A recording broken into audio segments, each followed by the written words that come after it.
श्री गणेशाय नमः। ॐ श्री परमात्मने नमः। अथ संन्यासयोगो नाम पञ्चमोऽध्यायः।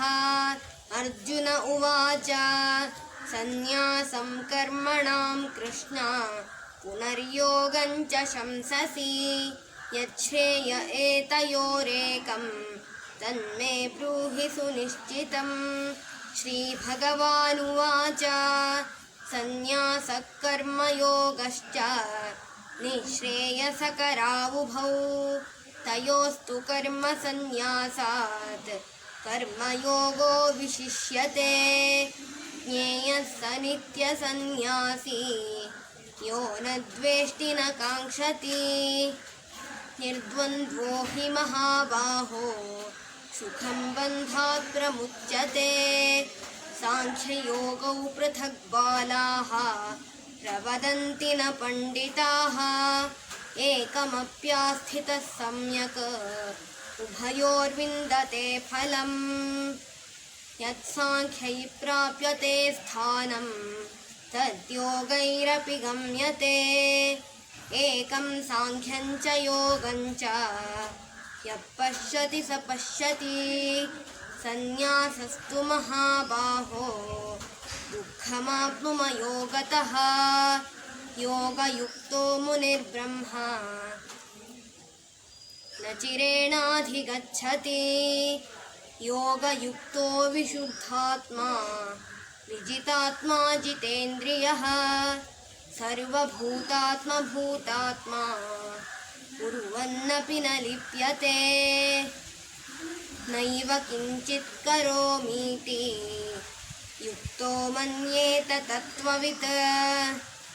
पश्यन् शृण्वन् स्पृशन् जिघ्नन् अत्नन् गच्छन् स्वपन् श्वसन् प्रलपन् विसृजन् गृह्णन् उन्मिषन् निमिषन्नपि। इन्द्रियाणीन्द्रियार्थेषु वर्तन्त इति धारयन् ब्रह्मण्याधाय कर्माणि सङ्गं त्यक्त्वा करोति यः। लिप्यते न स पापेन पद्मपत्रमिवाम्भसा।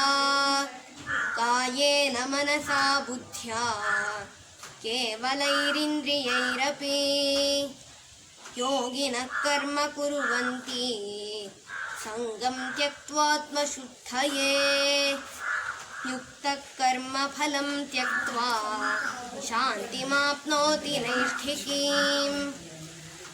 अयुक्तः कामकारेण फले सक्तो निबध्यते। सर्वकर्माणि मनसा सन्न्यस्यास्ते सुखं वशी। नवद्वारे पुरे देहि नैव कुर्वन्न कारयन्। न कर्तृत्वं न कर्माणि लोकस्य सृजति प्रभुः। न कर्मफलसंयोगं स्वभावस्तु प्रवर्तते। नादत्ते कस्यचित् पापं न चैव सुकृतं विभुः। अज्ञानेनावृतं ज्ञानं तेन मुह्यन्ति जन्तवः। ज्ञानेन तु तदज्ञानं येषां नाशितमात्मनः। तेषामादित्यवज्ञानं प्रकाशयति तत्परम्।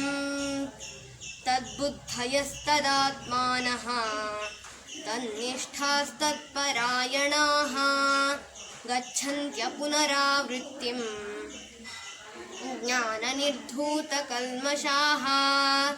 विद्याविनयसम्पन्ने ब्राह्मणे गविहस्तिनि शुनि चैव श्वपाके च पण्डिताः समदर्शिनः।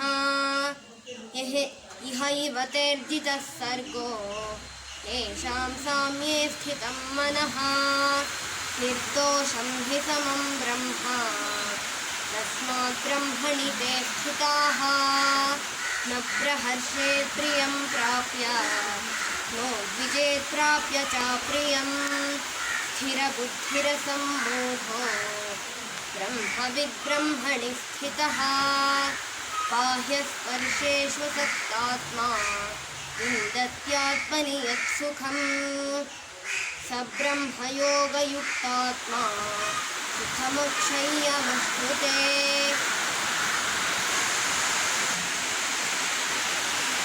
ये हि संस्पर्शजा भोगाः दुःखयोनय एवते आद्यन्तवन्तः कौन्तेय तेषु रमते बुधः शक्नोति हैव यः सोढुम् शरीरविमोक्षणात् कामक्रोधोद्भवं वेगं संयुक्तः स सुखी नरः योऽन्तसुखोऽन्तरारामः तथान्तर्ज्योतिरेव यः स योगी ब्रह्मनिर्वाणं ब्रह्मभूतोऽधिगच्छति लभन्ते ब्रह्मनिर्वाणं ऋषयक्षीणकल्मषाः छिन्नद्वैधायतात्मानः सर्वभूतहिते रताः कामक्रोधवियुक्तानां यतीनां यतचेतसाम् अभितो ब्रह्मनिर्वाणं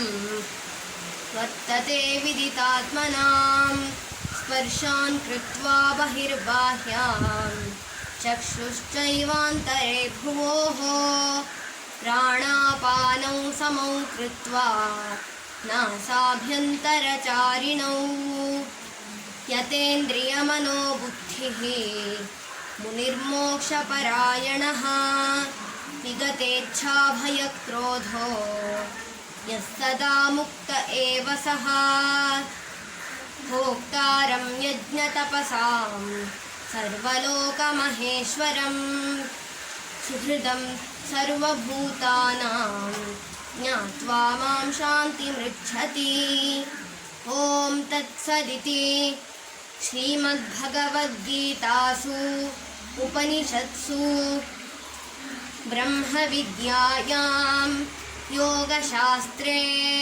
श्रीकृष्णार्जुनसंवादे सन्न्यासयोगो नाम 5मोऽध्यायः।